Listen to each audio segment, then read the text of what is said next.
బీసీలకు రిజర్వేషన్లు తప్పు లేదు, కానీ మత ప్రాతిపదికన బీసీల్లో చేర్చడం తప్పు. ఇది రాజ్యాంగం చెప్తోంది. మత ప్రాతిపదికన రిజర్వేషన్లు ఉండదని చెప్తోంది.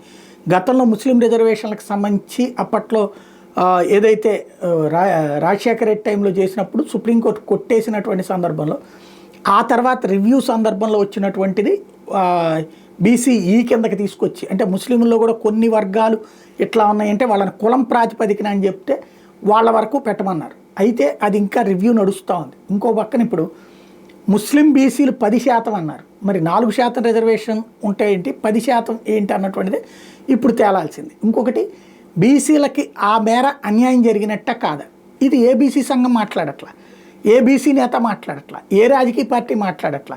క్రైస్తవుల్లో మరి బీసీలు అని చెప్పి ఏమైనా పెడతారా? రేపు పొద్దున జైనుల్లో బీసీలు ఇట్లా ఏమైనా పెడతారా? ఆయా వాటిట్లో ఉండేటువంటి సామాజిక వర్గాలను బేస్ చేసుకుని. బట్ ఇక్కడ ముస్లిం సామాజిక వర్గంలోని బీసీలు ఏంటి, ఒకప్పుడు హిందువుల్లో నుంచి ముస్లింలుగా కన్వర్ట్ అయినటువంటి కొంతమందిని బీసీల కిందన పెడతారు. బట్ ముస్లిం బీసీ అని ఎందుకు పెట్టాలని పేరు, అది కదా తప్పు.